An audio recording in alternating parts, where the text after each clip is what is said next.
It's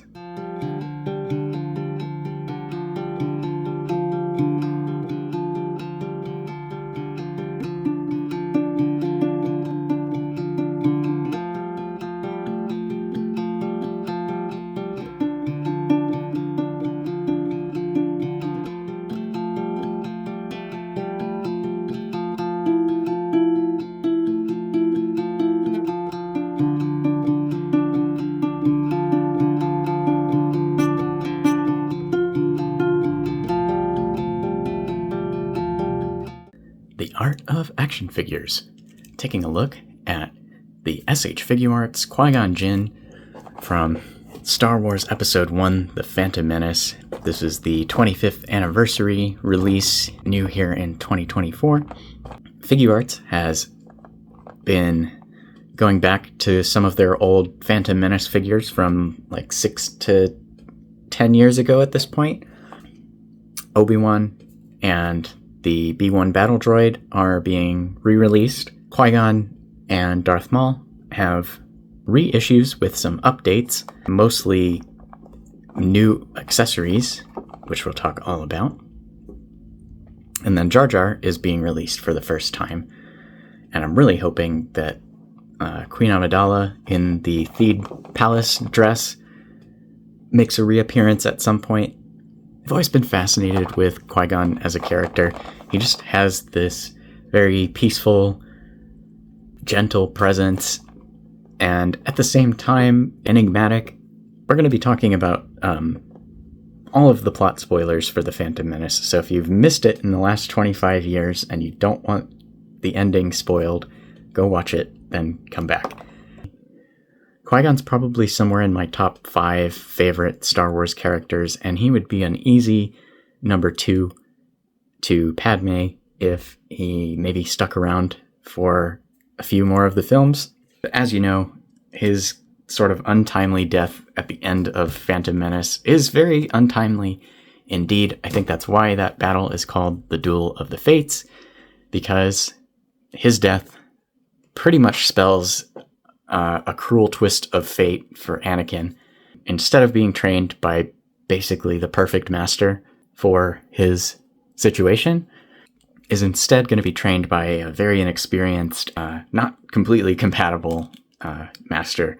I think Qui-Gon would have given Anakin kind of the critical eye that he needed to look at the Jedi Order with, whereas Obi-Wan was very by the book and non-critical to an extent that Anakin grew to mistrust. One of my favorite Star Wars canon books that I've read is Claudia Gray's Master and Apprentice, which really elaborates on the relationship between Qui-Gon and Obi-Wan, their struggle to see eye to eye as far as strict obedience of the Jedi Code, and that's interwoven with flashbacks to Qui-Gon training under Dooku, who had a very hypercritical eye on the Jedi Order, was very interested in the Jedi prophecies, regarded with a lot more skepticism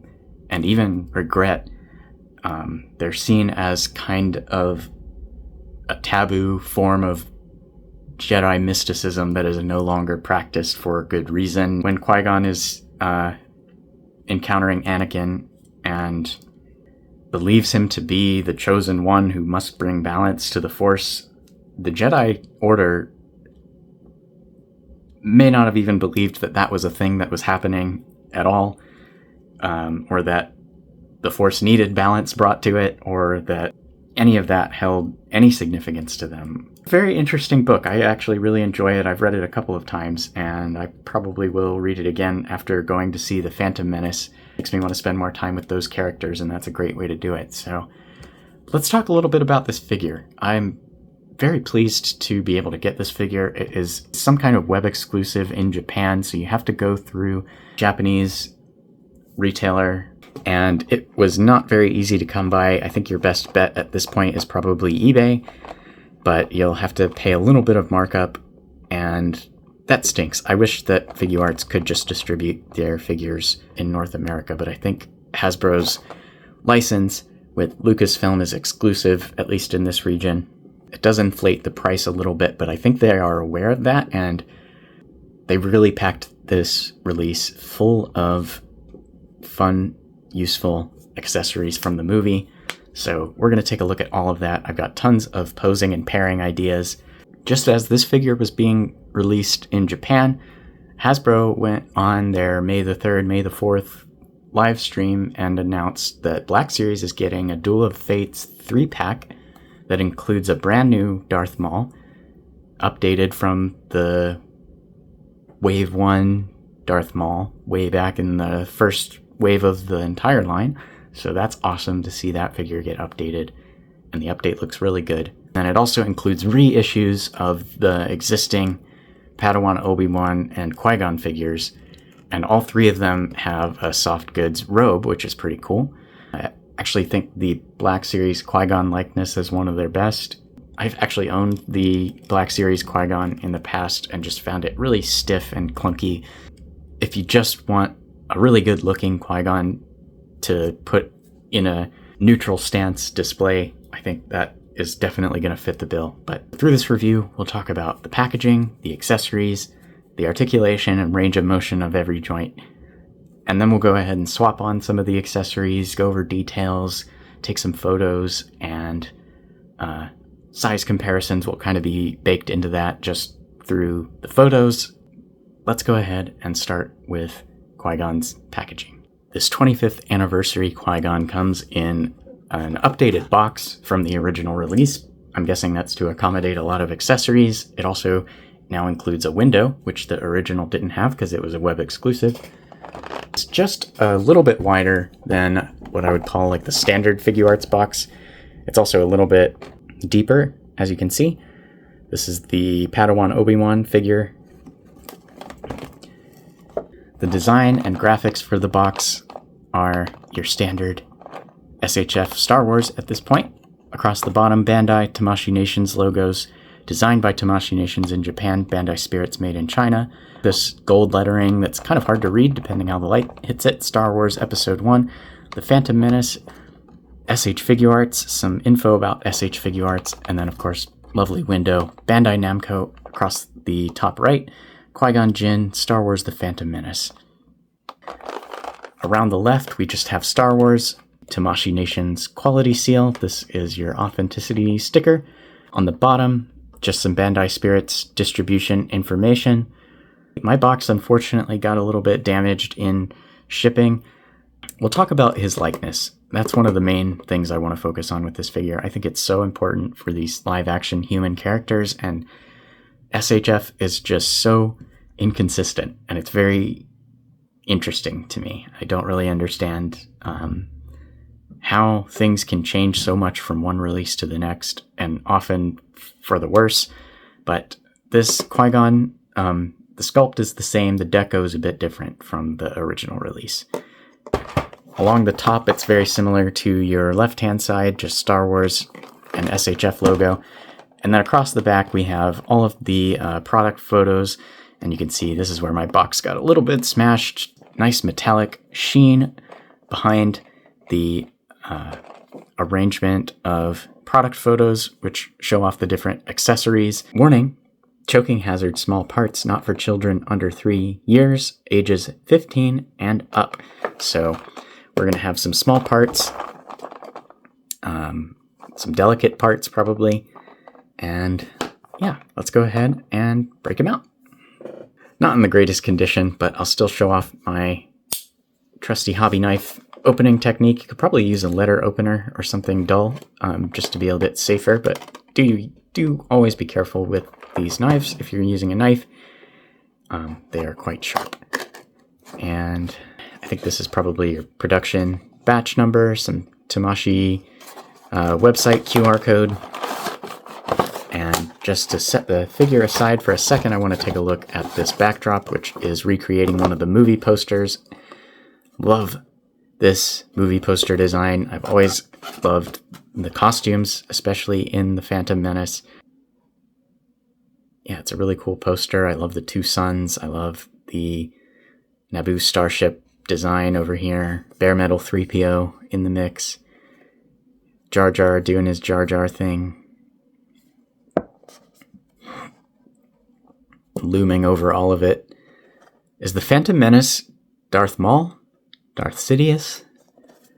I'm assuming it's referring to Sidious. The marketing always implied it was Maul.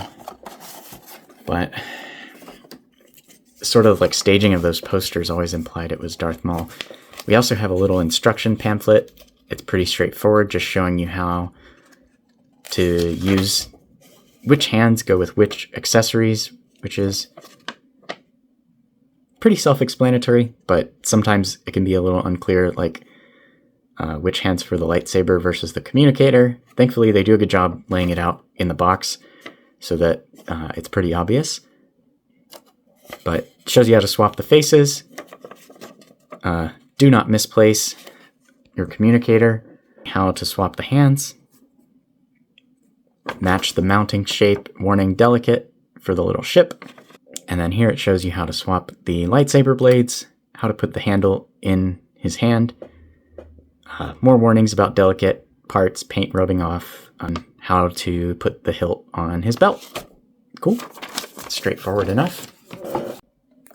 Now taking a look at Qui-Gon in the tray, we're going to run through all the accessories while they're nice and neatly arranged. We'll look at them in more detail throughout the review as I take photos and detail shots. Starting out with faces, he has two different faces, a neutral, looking straight ahead face, and then an opened mouth, either, oops, I just got stabbed, or talking on the communicator, wagering with Watto. It's a really versatile face, actually, and I like that. It covers the full range that you need. Qui-Gon's a pretty even keel kind of character through the movie. Good set of expressions for him. He has a total of 5 pairs of hands plus 2 accessory-specific hands. As far as the pairs, he has fists, splayed open finger hands, force gesture open hands. I'm guessing these are lightsaber igniting hands. The instructions don't say. They only specify that these are for holding the lightsaber.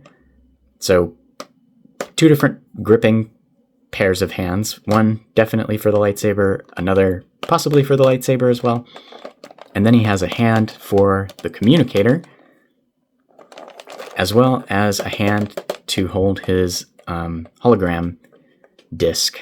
Of course, he has the communicator, the hologram disc with a little Naboo starfighter hologram, unignited lightsaber hilt with a peg for storing on the belt, ignited lightsaber hilt with 2 interchangeable blades, a straight green blade and a swooshing green blade. I've always liked green lightsabers in particular. Between this one and Luke's in Return of the Jedi, I think those are probably my favorite 2 lightsabers. And then behind the tray, there is a bag with 2 more final accessories. We have the wired brown robe and his gray, not wired, poncho or cloak for Tatooine. You don't want to open these trays on anything except for a nice, flat, stable surface. Don't do it in a car. Don't do it in an airplane. So as soon as you take that lid off, it's a free-for-all for gravity. One of the most important features of figures based on live action is the portrait or likeness to the actor, especially if it's someone recognizable. I gotta say, this one is kind of middle of the road as far as SHF's Star Wars likenesses go. I think there are some things that could be better. It does look very, very good in profile, and I think that kind of suggests to me that something's a little off with either the eyes or the overall bone structure of the face. The eye printing has been pretty strange on some of the recent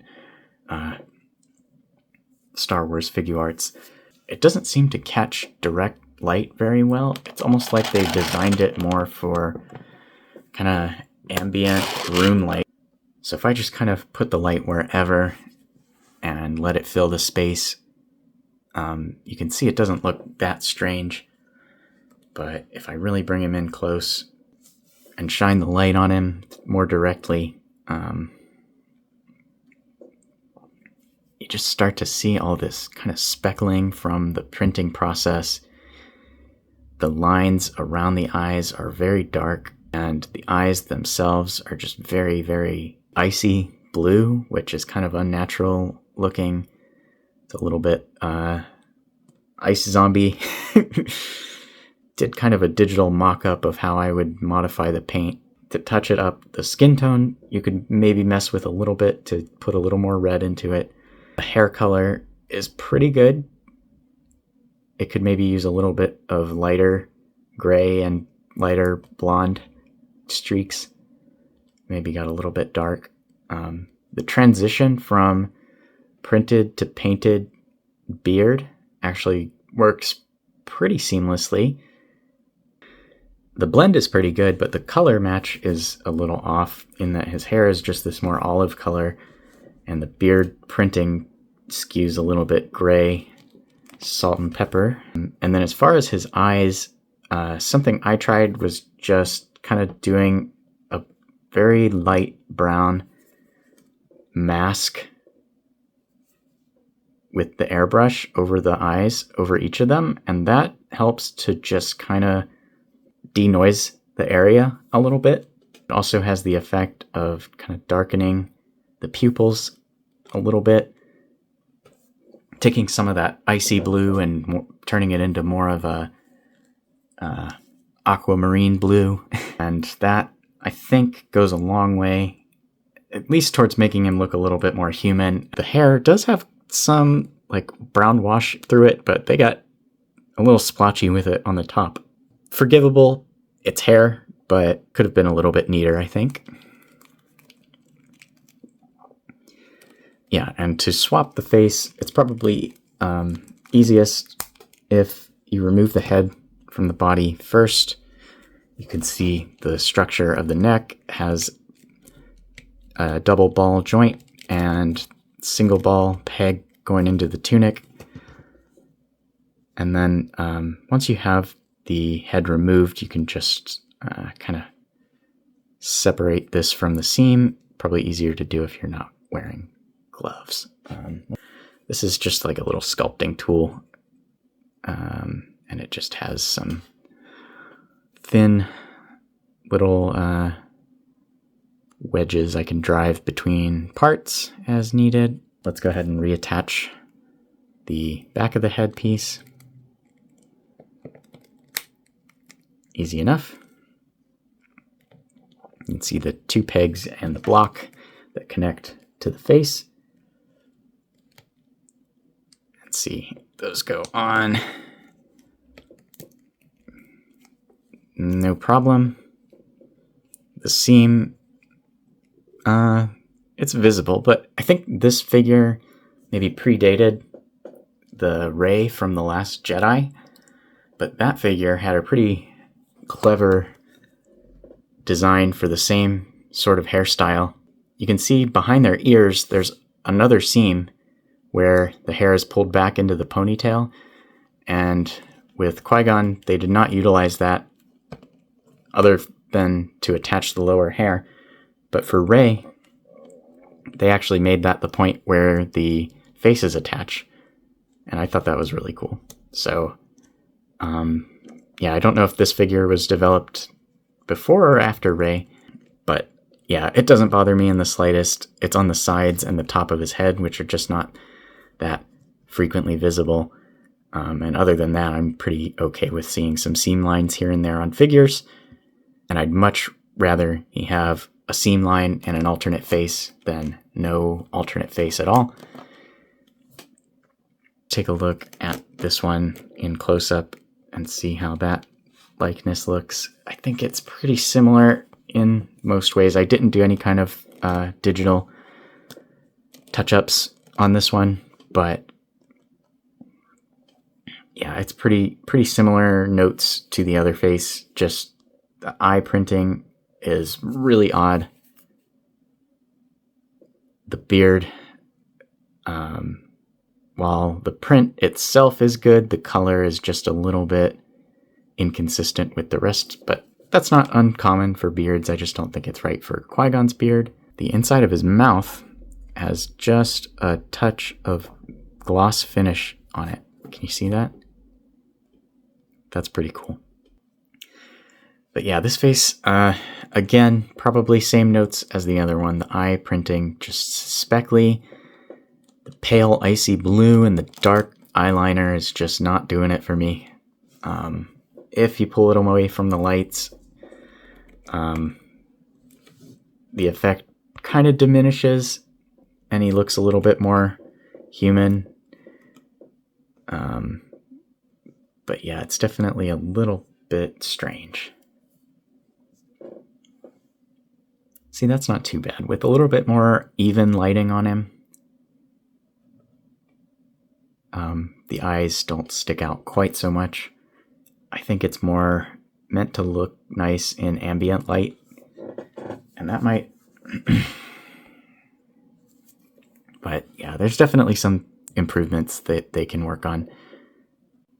Now, something else that's a little bit odd is his innermost garment. I don't know if that's part of his tunic, his shirt, whatever you want to call it, has almost a little mint green tint to it. And actually watched The Phantom Menace in the theater on May the 4th and was on the lookout for Qui-Gon's green undershirt, and I did not spot it once, so I don't think it's necessarily accurate, at least not to the way the costume reads on screen. I'll see if I can find maybe some test shots of Liam Neeson in the costume just to see. His tunic is pretty much all one color. I don't think there is paint or any kind of wash over this very light brown, but it's got some good texture throughout. It also matches the painted tan color of his belt pretty well. I think this is tan paint over brown. Then along the belt, he does have lots of little silver accents on these rivets, his buckle, some kind of capsules here, little pouch with a silver button, more capsules, more pouches, more canisters, another pouch. The tunic material is pretty soft, but probably not as soft as it needs to be to really get out of the way of the articulation. The shoulders especially are pretty hindered. The torso is pretty good. The elbows are good. The hips are pretty good. It's just the shoulders that are a little bit blocked. Down the legs, he has sort of milk chocolate pants into dark chocolate boots. The pants have a little bit of dark brown shading over this folded area around the knee, and that looks really nice. The boots seem to have a little bit of light brown, maybe dry brushing, just at the tips and at sort of high points in these buckles. Details are just very, very crisp. The point where the boots meet the pants isn't bad. I think this might be painted light brown, and it matches really well. The tops of the legs, around the back, the joints are visible, but they are not too bad. They're very smooth, and they're integrated pretty well from pretty much any angle except directly looking at them. And when you pull back and put it all together, you get a pretty convincing Qui-Gon Jinn figure. Like I said, things could be improved on the portraits, but they are serviceable. The width of these robes at his shoulders, I think, looks really good. That was always something that stood out to me about the Jedi robes in this movie. So I think that is captured here a little bit better than the Black Series, which gets a little bit kind of droopy at the shoulders. The belt details are all pretty sharp. None of them is wildly missing or off the mark. The hair sculpt is okay. I do wish it rested a little bit more naturally, but I understand it also needs to be able it also needs to allow his head to move. So that's kind of a trade-off there. And it is a soft material, so it does flex a little bit. I guess let's go ahead and talk about his articulation while we are looking at the hair flexing. Okay, so that's our reference line for horizontal.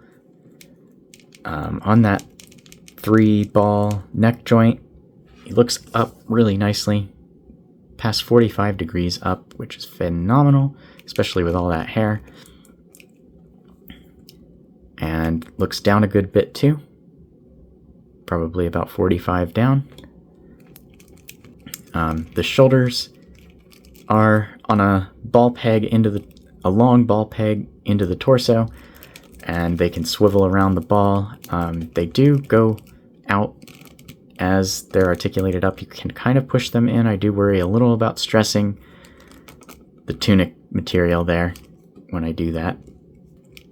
It does have some flex to it, and then a hinge at the shoulder can bring the arms up. Bicep swivel below the shoulder is pretty well integrated there.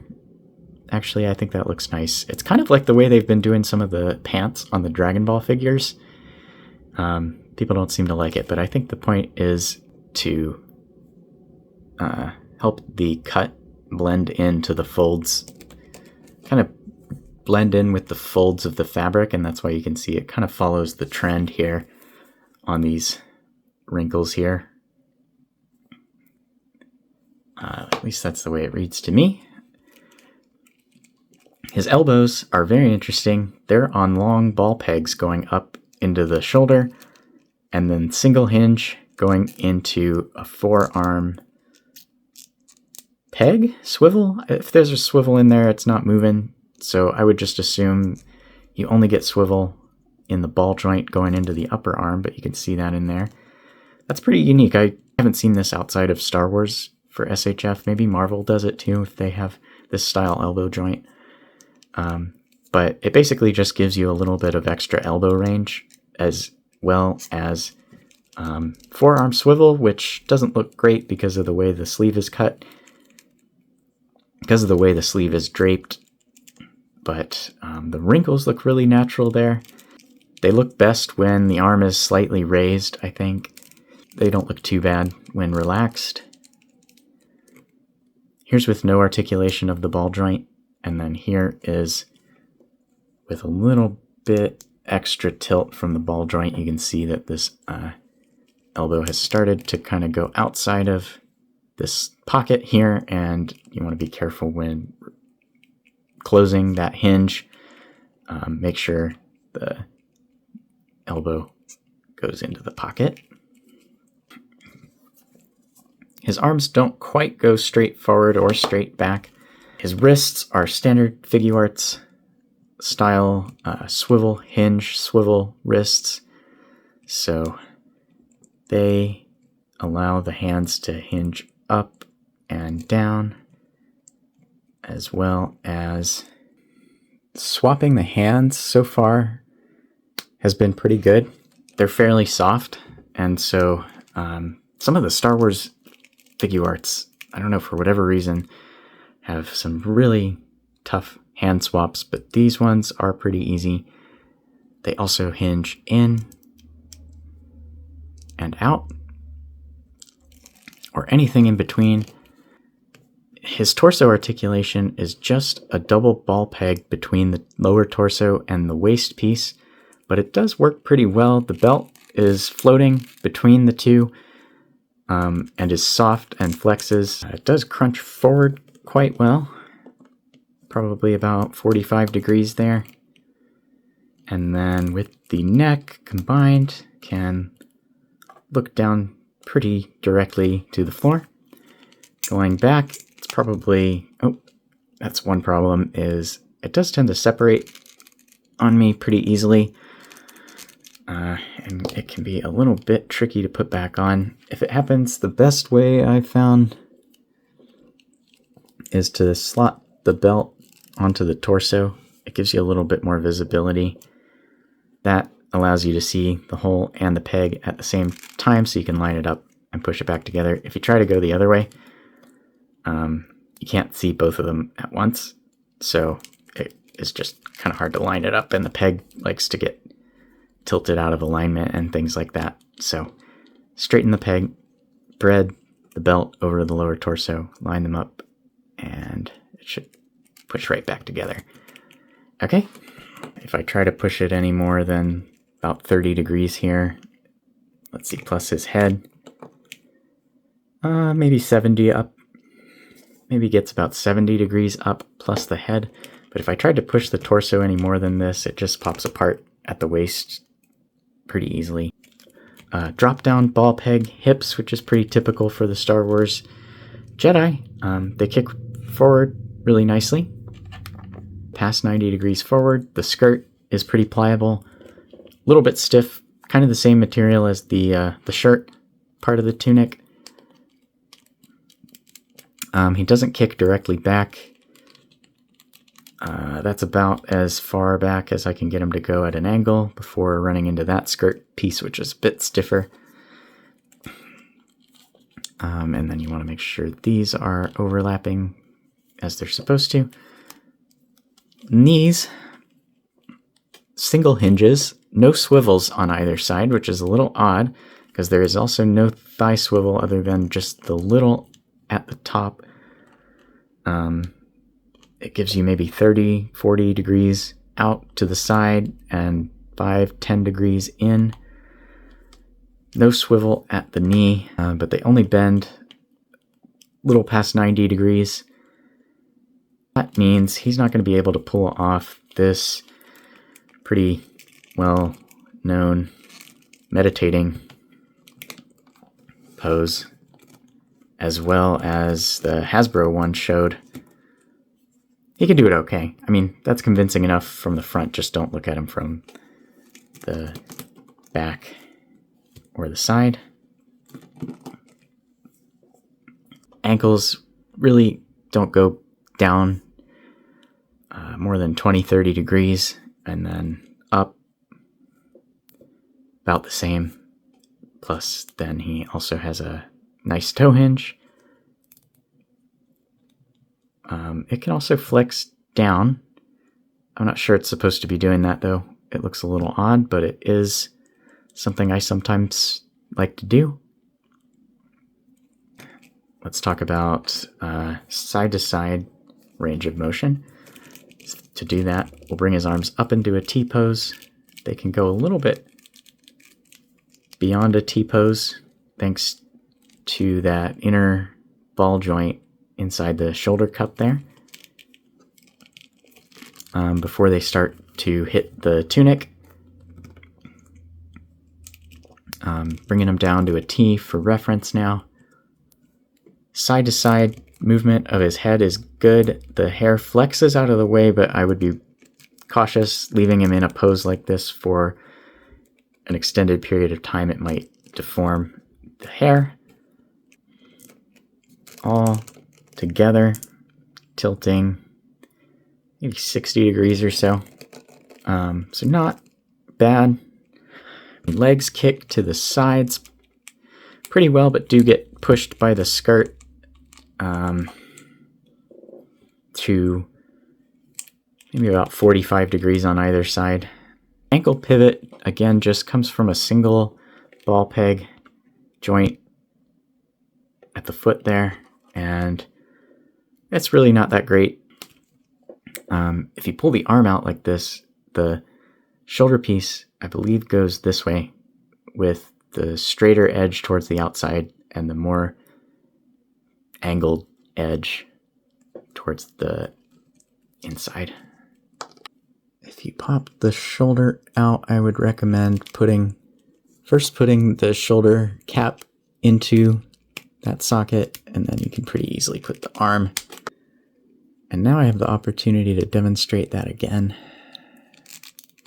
There we go. So it does pull out a touch, and if you do that, you can get his arms almost straight out in front of his body. And I'm guessing it's a similar story going around the back, just nearly straight back, but not quite. So overall, the articulation is really smooth and fluid, but a little bit stiff in places, especially the shoulders, the knees, the ankles. Qui-Gon here, as far as like smoothness, fluidity, stability, is one of the best of the Star Wars Figuarts. And so I've actually really enjoyed that aspect of this figure. And this is the SHF Padawan Obi-Wan from Episode 1. It's the original release.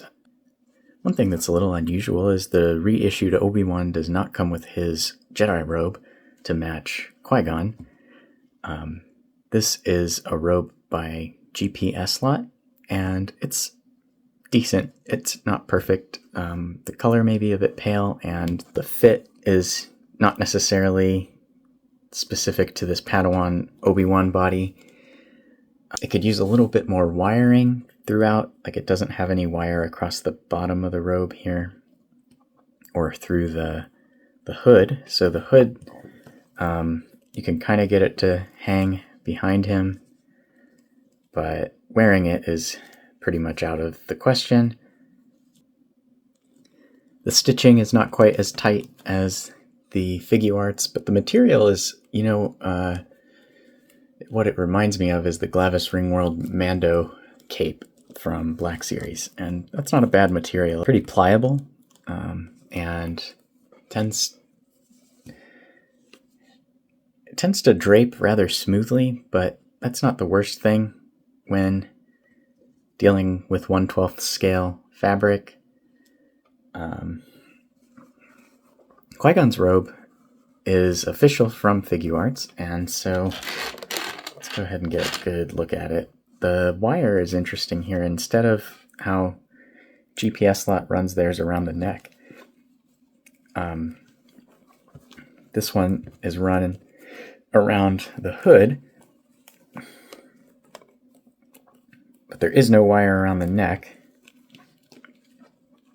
And the hood itself is okay it is wearable from some angles, but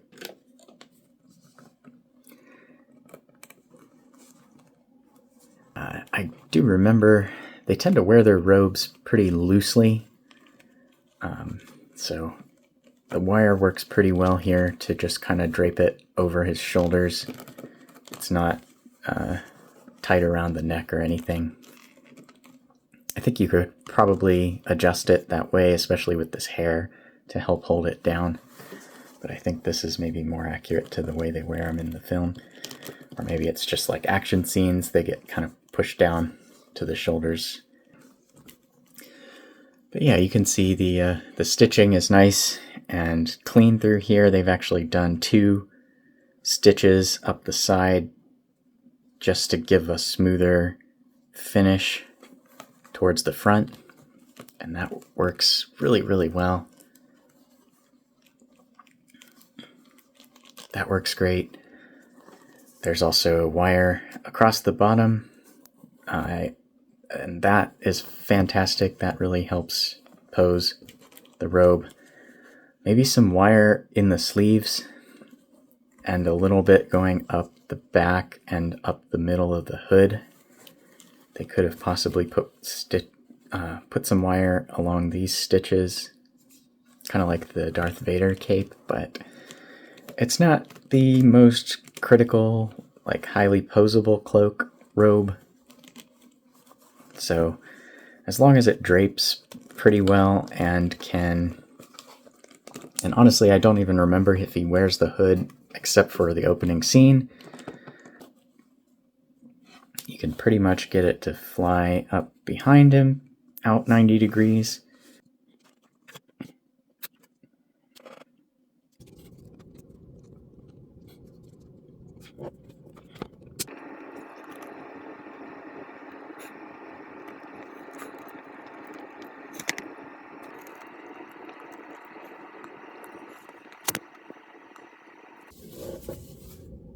here I'm going for sneaking around the Trade Federation's ship, talking about how short the negotiations were. And when it comes time for the negotiations to become aggressive, one cool feature, the way that this lightsaber is pegged onto his belt also functions as a swivel. And I use that sometimes to make it look like he's using the Force to pull his lightsaber from his belt. So you might imagine he's thrown off his cloak on this arm and has swung it back around, pulling his lightsaber with the Force, throwing this arm back to let the cloak fall. Let's maybe see if we can pose this cloak behind him here.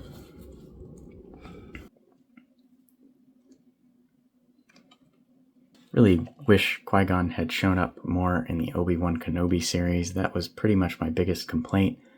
They kind of wanted to do something Leia-focused, I guess, but, I mean, Qui-Gon training Obi-Wan to become a Force spirit would have been that was pretty much what I was hoping to see watching it, so it was pretty disappointing that he just kind of is thrown it at the end like a after-credits scene, basically.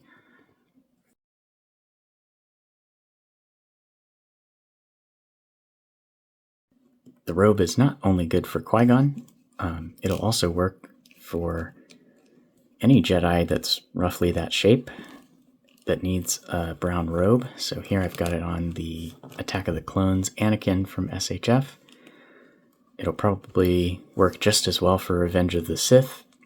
Might even fit the Black Series Jedi body. But yeah, it's a pretty good Jedi robe, all things considered. So it's a nice piece for sure. And here is Qui-Gon with a couple of Black Series figures. It's the new Phantom Menace, Padme, and Anakin.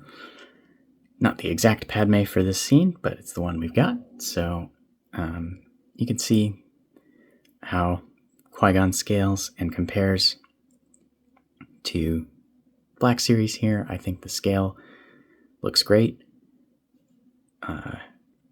Really makes me wish the Black Series had a bit of dull coat finish on the faces. Might need to go attempt some repainting. And I've swapped out some of his accessories. I gave him the Tatooine poncho. It looks like this stitch may have come apart at some point. This side is still stitched together kind of to form a sleeve, but the other side has just completely separated, and I don't really know when that happened. So it does still kind of tuck under his arm okay. To be honest, the poncho does not rest very cleanly over the figure, and it looks like from the promo images they may have changed the materials a bit from the promo image. And it might be for the better. This looks like a finer material. That looked a bit like a burlap sack. So maybe it's an improvement. It still doesn't rest very cleanly, and doesn't have any kind of wire in it to help.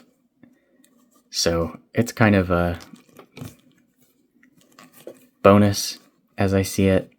Not exactly essential, but it does look good in certain angles. And then I've also given him his open face, an open expression hand, and then this hand, which has a special port to hold his little hologram disc. Obi-Wan, yes, we got lots of that. Lots of Nubian. Okay. And you might think that this ship hologram can rotate, but it is keyed in a specific way onto the disc, and then this is also keyed in a specific way into his hand. So it's only this angle. It doesn't spin around, but that's all right.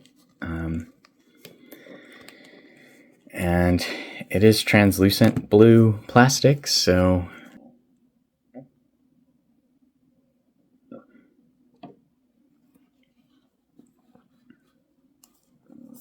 but yeah, that's a cool little accessory. Now we just need Watto. SHF Watto, can you imagine? I would have said similar about SHF Jar Jar, so who knows? Maybe they'll do a Kid Anakin and Watto double pack extravaganza. I doubt it, but you never know. They're full of surprises. One thing, you can also take the ship out and just have this disc on its own, if anybody's interested in that for whatever reason.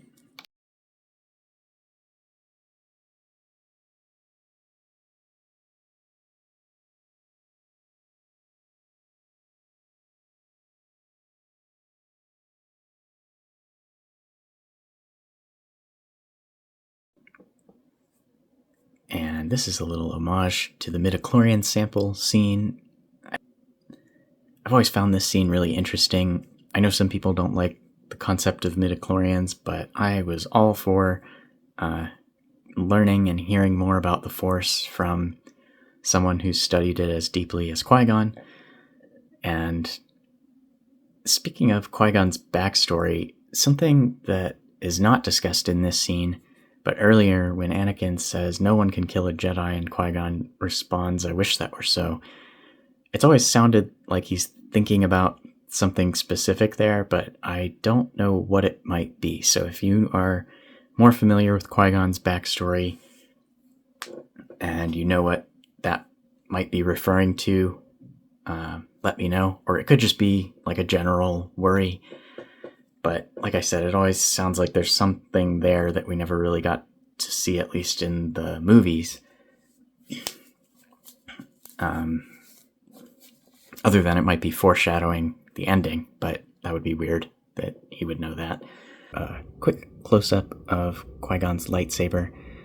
Silver band around the back, silver rim at the top, and the red ignition button on the side here. The sculpt is great. Has some pretty errant silver paint.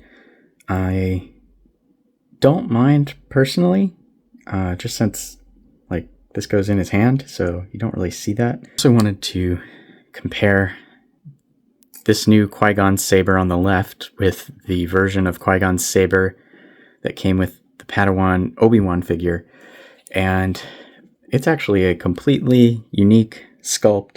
You can see the hilt is just like a fraction bigger on the new one, and the blade is maybe a little bit thicker, but also just a little bit longer. So, but then of course, the color of the blade is different. The new one is a much lighter shade of green, a little bit more key lime pie than, I don't know, this is maybe forest green over here.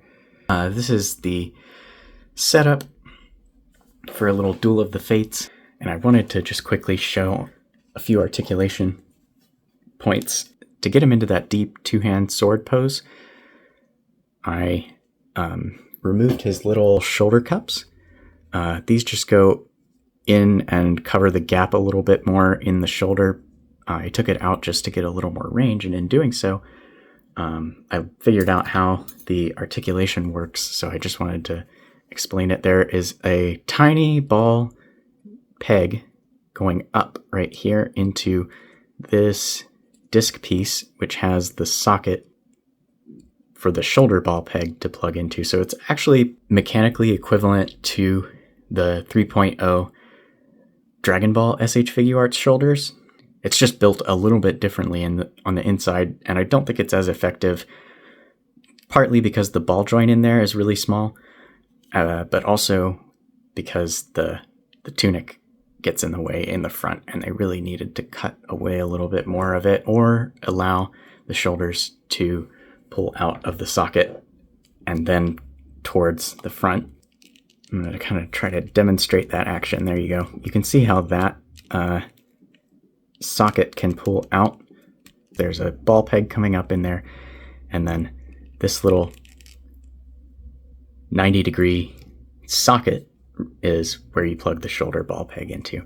You have to kind of line it up roughly and then just apply downward pressure until it clicks. And I'll go ahead and show you how to put the shoulder cup back in. They are both labeled. This one is L for the left arm. You want to put the more angled side inside, facing in, flatter side facing out. There you go. And once it's in place, just feed the shoulder peg into the inner socket there, and you should be good to go. Once that pops, the whole shoulder assembly is back in business. Peg out, find the one labeled with an R, push that in, and there you go, a little pop. And here you can see I had his head posed a little bit and his hair has gone to the side slightly. It'll eventually fall back into place. You could probably speed that process up with heat. I also learned a little bit more about how this torso joint works. There's actually one of the 2.0 Dragon Ball style hinges. It's just inverted.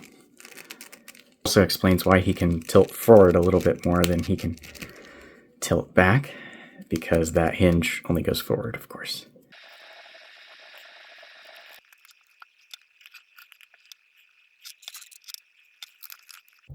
My favorite lightsaber battle in Star Wars is the Duel of the Fates at the end of The Phantom Menace. One of the highlights of seeing it on a big screen with great sound for sure.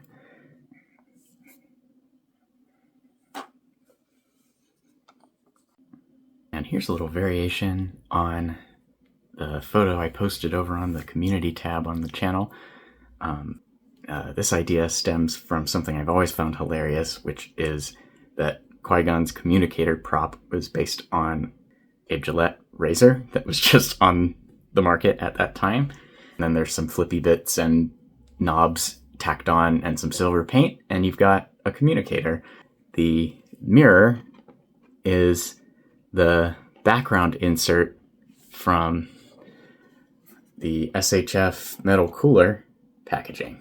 I really like this kind of out of focus mosaic looking effect. The lighting here, this is my desk lamp, and I've got it kind of going across the mirror top as a sort of bathroom sink light. That's kind of the key light source doing most of the work. Here, I'll turn them on and off one by one, and we can go over each. Backlight behind Qui-Gon just defines his shape against the dark background. If I didn't have this, he would just kind of fall into the shadow, which might be desired depending on the shot, but this one, not necessarily. This is kind of like portrait spotlight. It's mostly focused right on his face here and lighting up the front of his body, because I had just this light on him, and you can see his face is really dark without. He gets really lost in the shadows of his face, so adding this one in, you know what, I could probably, it's on like 28%, but that could maybe even be like 15%. So let's go ahead and turn that down. I actually think I like that a little bit more, the lower it goes. And then finishing touch, a little bit of a green light just to give it a Qui-Gon Little bit of a Qui-Gon finish, I suppose. And that green light is not doing much. You can see it's very dim, and it's very spot specific, kind of on his face and upper body there. So that's kind of the setup for this one. One of the things I love about the Star Wars prequel trilogy is the influence of the Italian Renaissance and Baroque periods, art and architecture. One of my greatest inspirations in visual art is the Baroque painter Caravaggio. And I thought, since there's such a heavy influence of that era on especially the Phantom Menace, it'd be appropriate to take a page out of that book for inspiration on this photo setup. Deep black shroud of shadow. Phew. All right, this was a bit of a balancing act.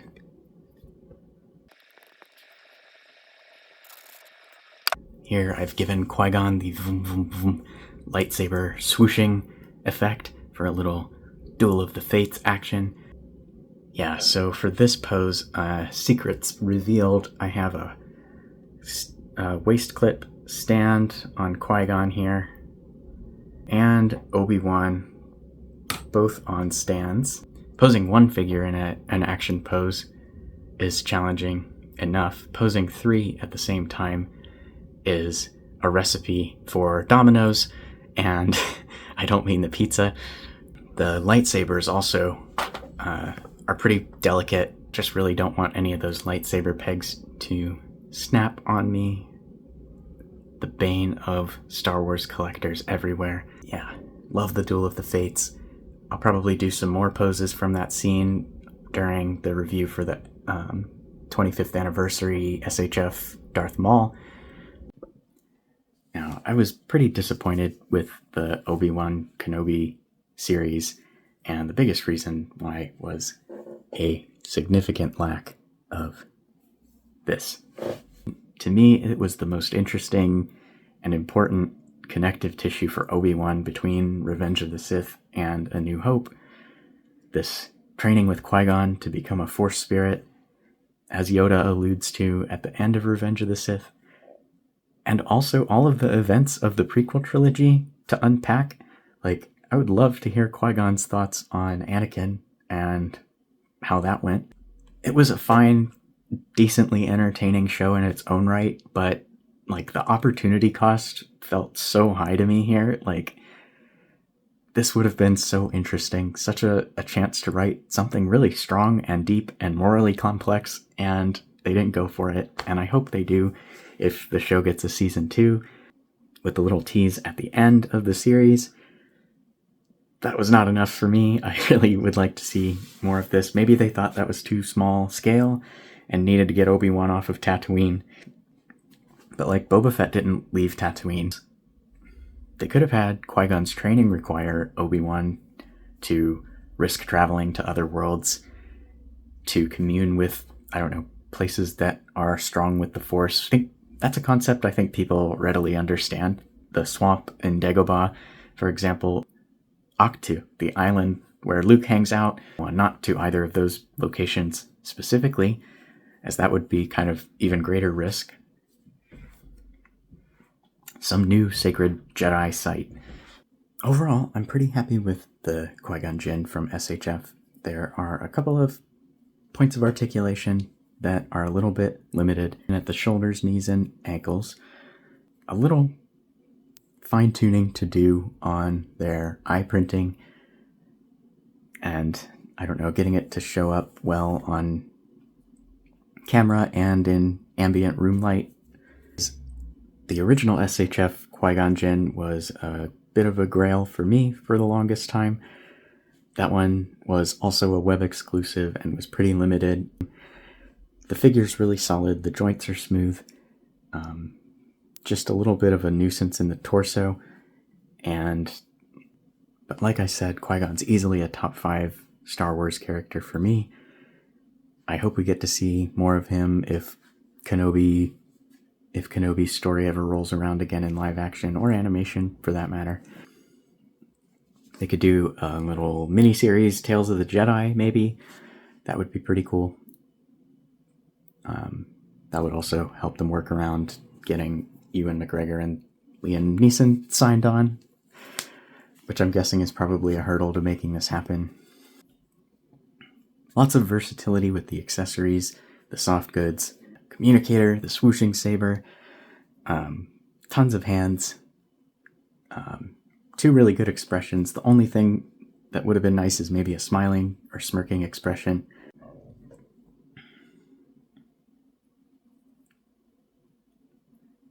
This has been The Art of Action Figures, bringing you a look at SHF's 25th anniversary of the Phantom Menace Qui-Gon Jinn figure.